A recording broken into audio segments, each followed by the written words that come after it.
r/NoSleep. Posted by u/unhappypossession57. My son is buried at a cemetery without graves. There are few moments in life that completely shatter you and your faith.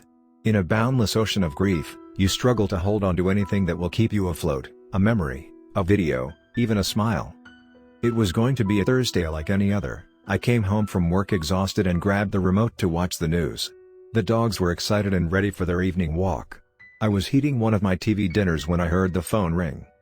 "Mr. Aaron Williams? Are you the father of James Williams?"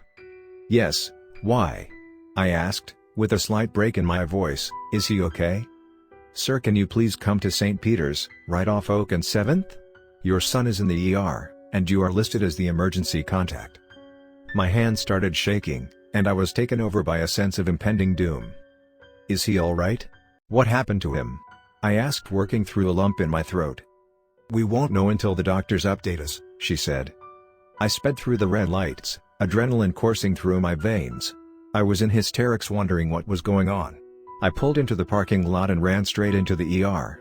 I was told to wait while he was being treated. A mere 30 minutes later, I saw a doctor coming to talk to me. "Mr. Williams, we are sorry." I tuned out everything he said after that. Something about an accidental overdose. Almost everything after that moment seems like a blur. I remember breaking down multiple times and crying on the floor. It felt like someone had taken my heart and shattered it into millions of little pieces. How could this be so abrupt? Why was he taken away from me?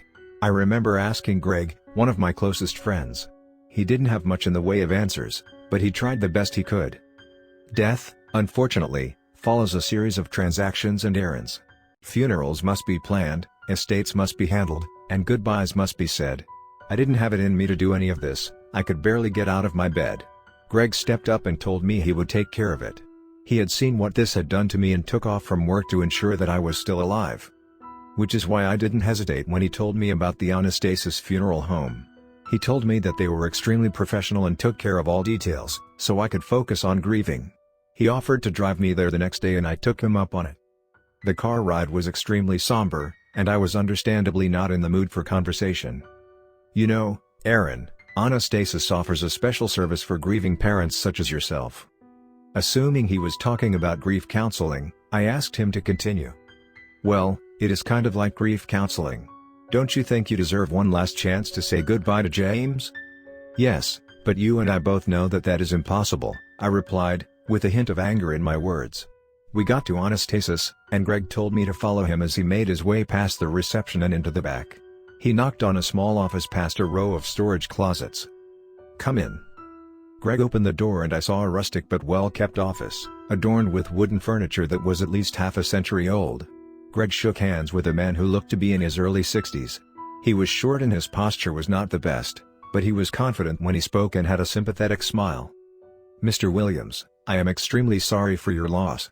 No parent should have to go through such a situation, and I applaud your strength. I understand that you and James weren't on the best of terms?" "Yes, but what does this have to do with the funeral?" "Well, we offer a very specific service here at Anastasis. A chance to say goodbye one last time." "Greg, what kind of sick fucking joke is this? Have you lost your goddamn mind?" I got up, ready to storm out the door. "Please Aaron, give him a chance. Just a few minutes and then I will take you straight home." I refused to sit down but gestured for him to continue. "You see, when someone dies, they are not truly gone. There exists a space where their energy, soul if you will, still continues to exist.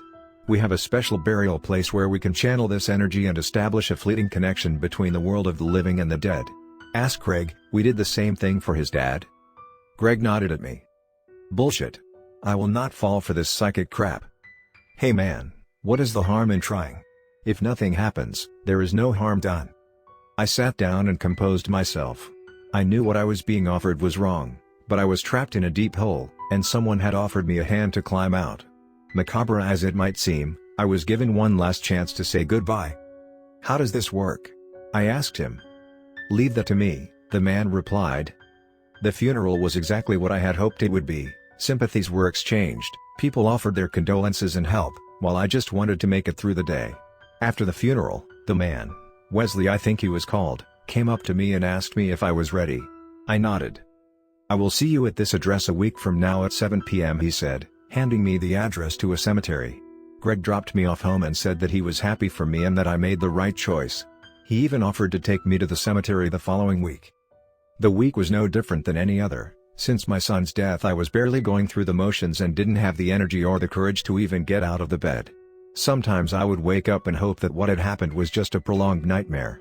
Pretty soon a week had passed, and Greg came to pick me up. He didn't speak to me the whole way and I have to admit, it was kind of a relief to not be forced to talk. We pulled into the cemetery. We met with Wesley who led us to the middle of the field.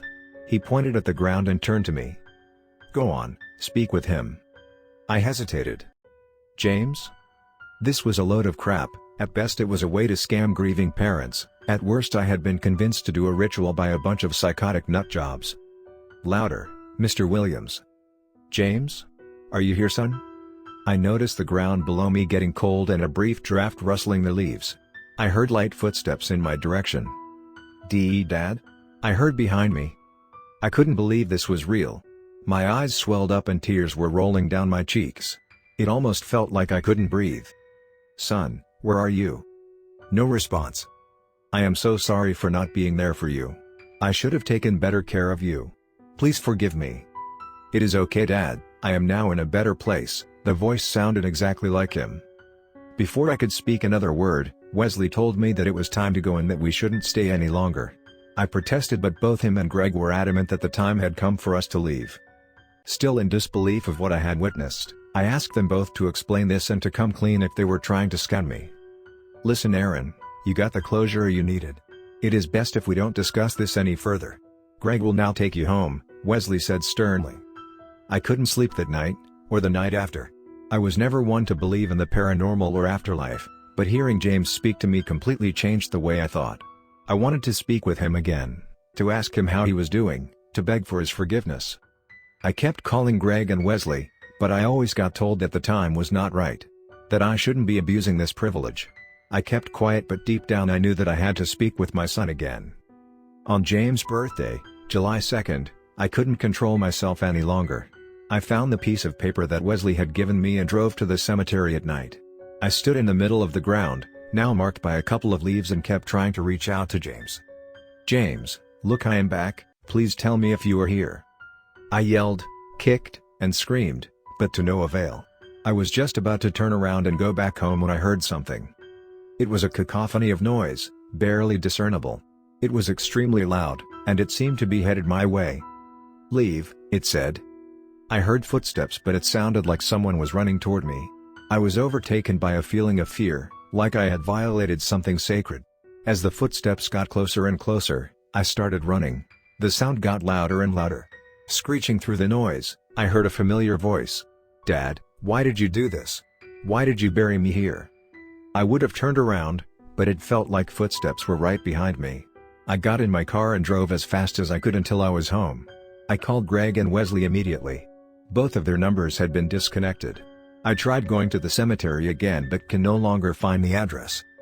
All I wanted was a chance to say goodbye to my son, but I am afraid that I may have corrupted his soul instead.